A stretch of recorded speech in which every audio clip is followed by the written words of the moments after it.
Hi everyone, my name is Jaden Cox, and today we're going to talk about the Voynich Manuscript.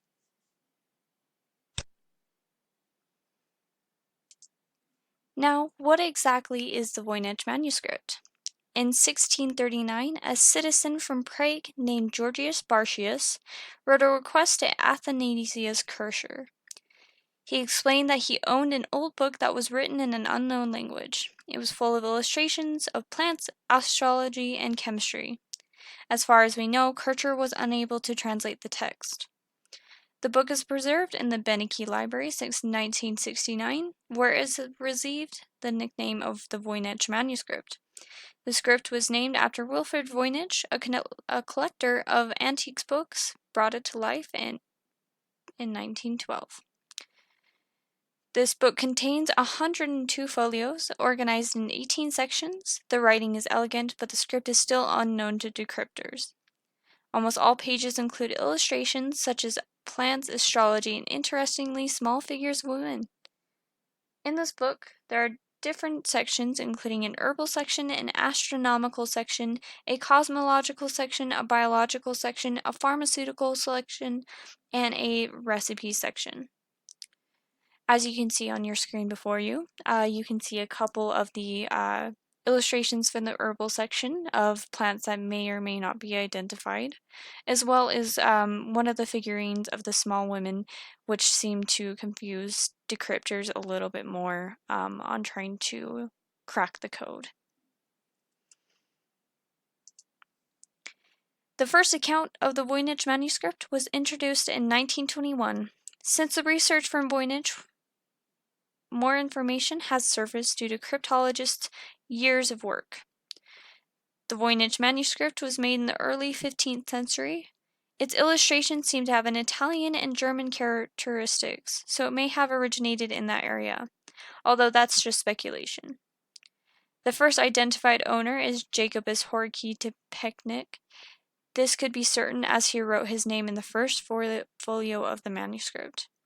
The next owner was not certain, but theory suggests that it could be Wilfrid Voynich himself. Next was Georgius Bartius. Cryptologists have discovered Bartius's letters that have dated in the 1930s.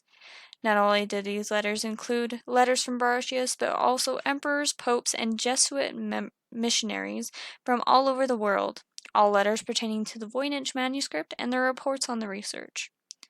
Throughout history, there's been many different owners of the Voynich manuscript until the script was finally given into the hands of the Voynich Library in 1969.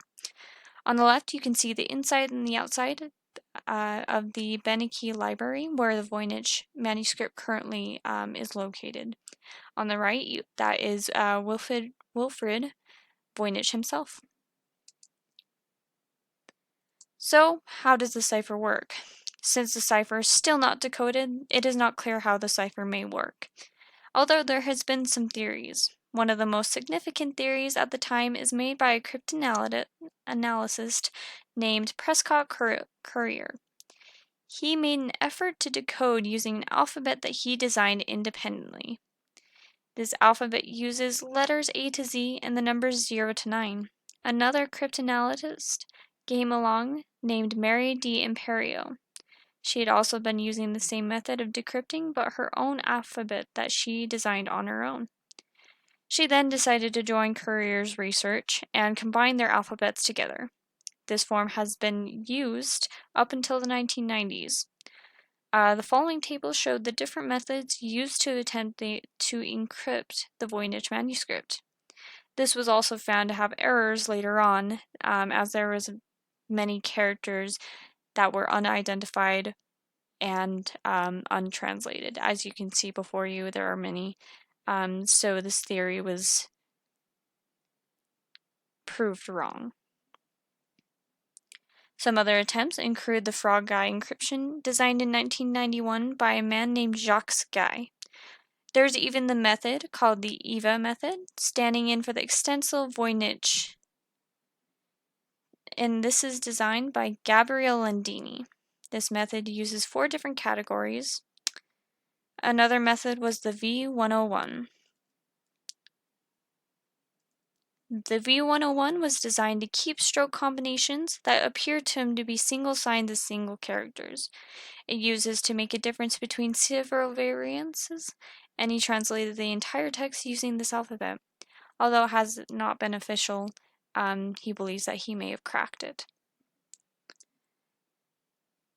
So in these next couple of slides, we just have a different variety of the illustrations that are shown in the Voynich manuscript. This one is believed to be astrology, something to do with the stars, and they are still trying to figure out what exactly, if the colors mean anything, if the shapes are anything significant. The next one is, on the left, is a small drawing of the women again. Again, they are not positive what it might mean. On the right is just another plant that may or may not be identified. It could be used for herbal remedies. They are not completely sure. In here, we have kind of a detail of bathing nymphs. This image is courtesy of the Benicia Library, of course. Again, it doesn't really help decryptors with any theories, because it could be about myths, it could be about many different ideas or theories. And we've reached the end of the presentation. My sources are there below, and thank you so much for listening.